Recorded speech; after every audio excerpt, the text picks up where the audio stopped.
एक, चलता है एटीट्यूड। नेपोलियन में बहुत सी क्वालिटी थी जिसकी वजह से उन्हें हिस्ट्री का ग्रेटेस्ट जनरल माना जाता है, लेकिन उनकी जो सबसे बड़ी क्वालिटी थी वो थी उनकी बाउंडलेस एनर्जी। कैंपेन्स के टाइम में वो हर रोज 18 से 20 घंटे तक काम करते थे और अगर जरूरत पड़ती तो वो कई रातें सोते भी नहीं। उन्हें वॉर के बारे में हर डिटेल्स पता रहता था। कई बार तो वो मीलों तक घोड़ों की सवारी करते और ट्रैवल करके वापस आकर फिर से काम करने लगते। बायोग्राफर्स मानते हैं कि वो कभी भी संतुष्ट नहीं होते थे।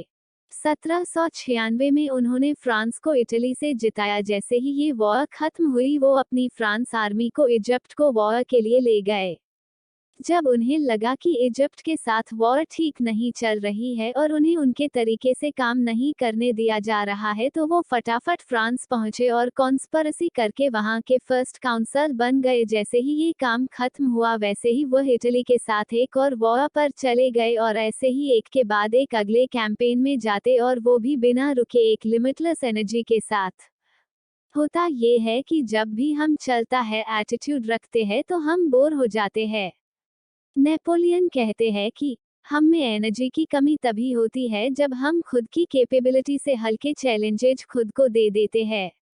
अगर हम रिस्क लेते हैं तो हमारी माइंड और बॉडी में इतनी एनर्जी आ जाएगी कि हम वो आर्काइव कर लेंगे कि वो जो हमने कभी सोचा भी नहीं था। इसीलिए never settle down and make risk a constant practice.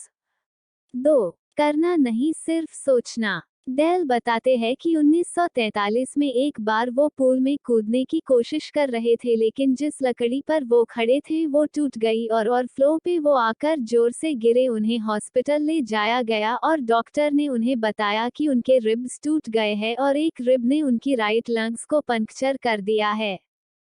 वो 3 महीने तक हॉस्पिटल में रहे, लेकिन उसके बाद डॉक्टर ने कहा कि अभी तक कुछ भी इम्प्रूवमेंट्स नहीं है। डेल को बहुत शॉक लगा कि 3 महीने हो गए लेकिन मुझ में कोई इम्प्रूवमेंट नहीं है। उन्होंने इस पर काफी देर तक सोचा कि ऐसा इसलिए है क्योंकि वो पूरे दिन बस लेटे रहते हैं और अपने बीमारी के बारे में सोचते रहते हैं और इसीलिए शायद उनकी बॉडी रिकवर नहीं कर रही है।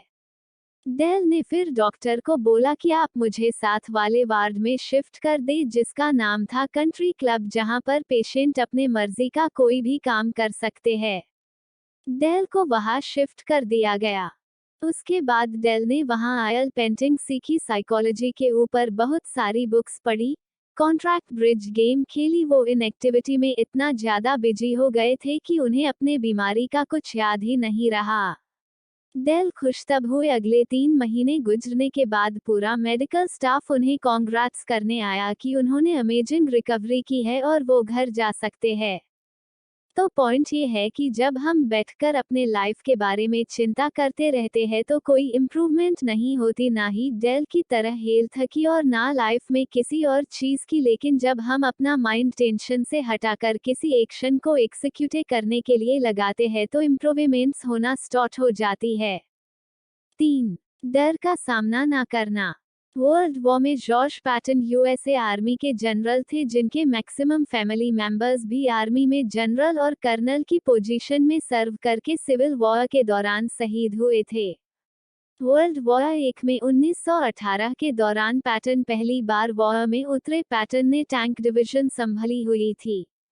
पैटन ने किसी तरह अपनी American infantry army mountain top तक पहुंचा दी, लेकिन तब जर्मन्स उन पर फायर करने लगी जिसकी वजह से उन्हें और उनकी आर्मी को वहां पर कवर लेना पड़ा। जल्दी ही पैटन को पता चल गया था कि वो लोग फंस गए हैं। अगर वो पीछे की तरफ जाते हैं तो हिल के साइड से उन पर फायरिंग होगी और अगर वो आगे बढ़ते हैं तो जर्मन्स मशीन गन से उन सबों उन्हें मार देंगे। पैटन डर गए, उनकी टांगें कांपने लगी, लेकिन फिर उन्हें अपनी फैमिली में उन सब की याद आई जो आर्मी में शहीद हुए थे। पैटन को ऐसा लगा कि मनो वो सब पैटन को शहीद होने के लिए बुला रहे हैं। जॉर्ज पैटन को लगा कि उन्हें मरना ही है तो मैं पीछे हटकर नहीं बल्कि आगे बढ़कर मरूंगा।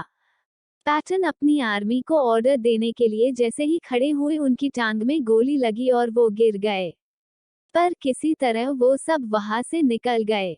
उसके बाद से यहाँ तक कि जब वो जर्नल भी बन गए, उन्होंने एक आदत बना ली थी कि जब भी किसी वॉर की रिपोर्टिंग लेनी होगी तो वो फ्रंट लाइंस में जाकर खुद ही रिपोर्टिंग लेंगे ताकि वह बार बार अपने डर पर काबू कर सके। इस स्टोरी से हमें दो सीख मिलती है। पहला, डर से छुपने से बेहतर है कि हम डर का सामना करें, क्योंकि डर की वजह से हम फ्रीज हो जाते हैं और कोई भी एक्शन नहीं ले पाते हैं। दूसरी सीख हमें ये मिलती है कि जब हम डर जाते हैं और अपना प्रेजेंस ऑफ माइंड छोड़ देते हैं तो हम सिर्फ खुद की ही नहीं बल्कि अपनी फैमिली, अपनी ग्रुप्स, अपनी फ्रेंड्स की नज़रों में भी गिर जाते हैं। अगर हम लीडर है तो हमें बहुत से लोग देख रहे हैं, इसीलिए हमें अपना कंपोजर रखकर ही डिसीजन लेना चाहिए। 4. बहुत ज्यादा चिंता करना। जो सिर्फ अपनी स्टोरी बताते हैं कि जब मैं छोटा था तब से ही मैं हर चीज के बारे में परेशान रहता था। कई चीजें जिनसे मैं परेशान रहता था वो रियल भी नहीं थी। कई बार तो मैं इस चीज से परेशान हो जाता था कि कहीं मैं कुछ ऐसी चीजें तो नहीं मिस कर रहा जिसके लिए मुझे परेशान होना चाहिए। काफी सालों तक ऐसा ही चलता रहा, लेकिन एक बार मैं अपने दोस्तों के साथ ट्रेन स्टेशन पर था क्योंकि हमें कहीं जाना था। हमारे ट्रेन आने में कुछ टाइम था, इसीलिए मैं एक दूसरे ट्रेन के सामने खड़ा हो गया जो चलने ही वाली थी। मैं उसका इंजन देखने लगा, तभी उस ट्रेन में से एक आदमी उतरा और चिल्लाने लगा, सब ट्रेन में चढ़ गए हैं। उसने थोड़ी देर देखा और जैसे ही ग्रीन लाइट हुई उसके बाद ट्रेन स्टार्ट हो गई और अपनी 2500 किलोमीटर की जर्नी स्टार्ट की। जोसेफ कहते हैं कि पता नहीं क्यों मुझसे ये लाइन कुछ कनेक्ट हो गई। मैं उस ट्रेन और उस आदमी के बारे में सोचता रहा कि वह 2500 किलोमीटर की जर्नी तय करने वाले हैं और उन्हें इसकी फिक्र नहीं है कि क्या पता रास्ते में एक्सीडेंट हो जाए, कुछ डिले हो जाए, ट्रेन में खराबी हो जाए। वो बस चल दिए और मैं लाइफ में बस ये सोचकर टेंशन लेता रहा कि आगे क्या होगा, और हर वक्त ये सोचते रहता कि जब लाइफ में सारी लाइट ग्रीन होंगी मैं तभी आगे बढ़ूंगा। लेकिन इस ट्रेन के एग्जाम्पल अब मैंने टेंशन लेना छोड़ दिया है। जब सिग्नल मिल जाए तो चल पड़ो, जब प्रॉब्लम आ जाए उसे तभी हैंडल करो। 5. लोगों के बारे में सोचना। यार, अगर ये ड्रेस पहन ली तो लोग क्या सोचेंगे? अगर सस्ता सेल फोन लेकर पार्टी में चला गया तो सब मुझ गरीब समझेंगे। अगर मैंने आंटी को बता दिया कि मेरी जॉब नहीं लगी है तो वो क्या सोचेंगी? हम में से हर कोई बहुत ही इनसिक्योर होता है। हमें लगता है कि बस हर इंसान सारे काम छोड़कर हमारे बारे में ही सोच रहा है, जबकि दूसरे इंसान को भी यही लग रहा होता है।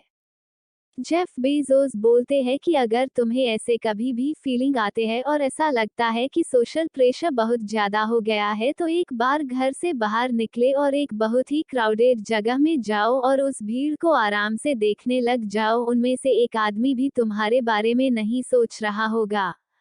किसी माँ को अपने बच्चे की चिंता होगी, किसी को अपने जॉब की, किसी को अपने स्कूल असाइनमेंट की। इसलिए हमें अपने काम के बारे में सोचना चाहिए, ना कि औरों के बारे में सोचकर अपने डिसीजन चेंज करने चाहिए। 6. अपने गोल्स और सीक्रेट्स शेयर करना। नासा के एस्ट्रोनॉट गैरेट रीसमन, जिन्होंने इलॉन मस्क के साथ काम किया है, वो बताते हैं कि इलॉन मस्क हमेशा लोगों से उसी टॉपिक के बारे में बात करते हैं जिनके बारे में उन्हें पता होता है। फॉर एग्जाम्पल, इलॉन मस्क ने गैरेट से कभी भी NEURALIN के कंपनी के बारे में बात नहीं करी क्योंकि गैरेट एक एस्ट्रोनॉट है, ना कि बायोलॉजिस्ट, और ये एक मेथड है जिससे इलॉन काफी अच्छे तरीके से अपना टाइम मैनेज करते हैं। लेकिन नॉर्मल इंसान अपने ड्रीम्स हर किसी से शेयर करने लगता है, स्पेशली नेगेटिव लोगों से या उन लोगों से जो उसके ड्रीम्स कभी समझते ही नहीं, और यही रीजन है जो कि हमें नेगेटिविटी वापस मिलती है, जिससे खुद के गोल्स की तीव्रता कम हो जाती है। इसलिए चाणक्य ने भी कहा था कि कभी भी अपने गोल्स और अपने सीक्रेट्स किसी के साथ शेयर मत करो। 7. गलत लोगों को चुनना। एक स्टडी से पता चला है कि मैक्सिमम लोग, यंग एज लोग, स्मोकिंग के हैबिट्स में फंस जाते हैं। इस यंग एज में उन्हें स्मोकिंग की आदत इसलिए नहीं पड़ती क्योंकि उन्हें धुआं अच्छा लगता है, बल्कि मैक्सिमम को इसकी आदत इसलिए पड़ती है क्योंकि वो किसी गलत इंसान को कॉन्शियस या सबकॉन्शियस अपना हीरो मान लेते हैं। हो सकता है कि वो हीरो किसी गली का गुंडा हो जिसे उस लड़के ने स्कूल समझ लिया, या फिर कोई मूवी का हीरो हो। इसलिए बेटर यही है कि उसे हम अपना हीरो माने जो हमें ठीक डायरेक्शन में लेकर जाए, और इसके लिए हमें खुद को उसी कंटेंट को एक्सपोज करना है जिससे हमारी ब्रेन की प्रोग्रामिंग बेटर तरीके से हो, जैसे कि महान लोगों की बुक्स या उनकी कंपनी। तभी हम इम्प्रूव कर सकते हैं। तो दोस्तों, आज हमने 7 आदतें देखी जो हमारी लाइफ को बर्बाद कर सकती है।